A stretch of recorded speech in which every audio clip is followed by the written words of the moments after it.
Hello guys, આજે આપણે બનાવીશું આંબલીના કોલમાંથી આપણે અત્યારે ચટણી રેડી કરવાના છે. તમે જોઈ શકો છો આ રીતના ફૂલ અને પાન બે મિક્સ છે. આને આંબલીનો કોલ કહેવાય છે. અત્યારે ઉનાળાના સિઝનમાં જ આવે છે, ત્યાર પછી આ ચોમાસામાં ખરી જાય છે. એટલા માટે અત્યારે આંબલીનો કોલ લઈ લીધો છે. આપણે તેને આ રીતના કોઈ ડાળી હોય તો સાફ કરી લેવાનો છે. ત્યાર પછી એક વાસણમાં લઈને, મોટા વાસણમાં લઈને આપણે સારી રીતે ધોઈ લઈશું. કોઈ પણ વસ્તુ આપણે ધોઈને સાફ કરીને યુઝ કરીશું, એટલા માટે આપણે સરસ ચોખ્ખા પાણી આપણે આને ધોઈ લઈશું. કોઈ માટી હોય તો નીકળી જાય, કોઈ જીવાત હોય, ઝાડવા પર પણ ચોખ્ખી કોઈ વસ્તુ નથી હોતી, એટલે આપણે સાફ કરીને લઈ લેવાની છે. આ રીતના સરસ હાથેથી મસળશું એટલે ચોખ્ખી થઈ જાય. ત્યાર પછી કોઈ પણ વાસણમાં નિતારી લઈશું પાણી, અને પાણી નિતાર્યા પછી કોઈ પણ ખલમાં આપણે ખાયણીમાં એડ કરી દઈશું. તમે મિક્સર જારમાં પણ ચટણી રેડી કરી શકો છો. અત્યારે આપણે આ ખાંડવાની રીતથી બનાવીએ છીએ. તમે ખાંડવાની રીતથી પણ ખૂબ ટેસ્ટ સારો આવે છે, અને મિક્સર જારમાં તમારે બનાવવી હોય તો પણ તમે બનાવી શકો છો. આ રીતના આપણે થોડી કોલ થોડો ખંડાઈ જાય ત્યાર પછી લીલા ધાણા એડ કર્યા છે.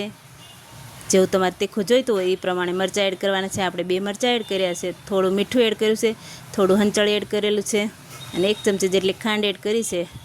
આંબલીનો કોલ ખાટો હોય એટલા માટે ખાંડ કે ગોળ તમે કોઈ પણ યુઝ કરી શકો છો. અત્યારે મેં શેકેલા જીરાનો પાવડર એડ કરેલો છે. તમે આખું જીરું પણ નાખી શકો છો. અને લસણની કળી 7-8 નાખેલી છે. જો તમારે ડુંગળી નાખવી હોય તો પણ એક મીડિયમ સાઇઝની ડુંગળી કટ કરીને એડ કરી શકો છો. અત્યારે આપણે નથી નાખેલી. આ રીતના બધું સરસ એવું ખાંડી લેશું. તમે જોઈ શકો છો આ ખાંડવાથી થોડું અધકચરું રહેશે, અને મિક્સર જારમાં એકદમ સ્મૂથ પેસ્ટ થઈ જાય છે. પણ અધકચરો ખાવાનો ટેસ્ટ કંઈક અલગ જ હોય છે. જો તમને જેવું તમને જોઈતું હોય એ રીતે તમે બનાવજો. ખાંડીને જોઈતું હોય તો ખાંડીને, મિક્સર જારમાં જોઈતું હોય તો મિક્સર જારમાં. આ રીતના આપણે જો અધકચરું વાટી લીધું છે, અને આનો સરસ એવો ટેસ્ટ આવે છે. ત્યાર પછી આપણે કોઈ પણ વાસણમાં કાઢી લઈશું. આ રીતના ચટણી રેડી થઈ જાય, બધું મિક્સ કરી લઈશું ચમચીથી. કોઈ પણ વાસણમાં આપણે ખાયણીમાંથી બહાર કાઢી લઈશું. આપણી ચટણી રેડી છે. તમે જોઈ શકો છો કેટલી સરસ બની છે. કોઈ ડાળિયા નાખે, કોઈ સીંગ નાખે. અત્યારે આપણે કોઈ પણ વસ્તુ નાખીએ, નેચરલ ફૂલનો ટેસ્ટ આવશે, આંબલીનો ટેસ્ટ આવશે. એકદમ ખાટી મીઠી ચટણી રેડી થઈ છે.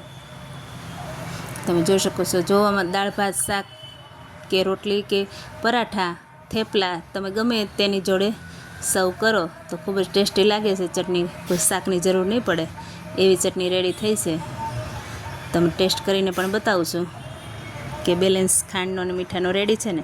તમે એકવાર જરૂર ટ્રાય કરજો. Thank you.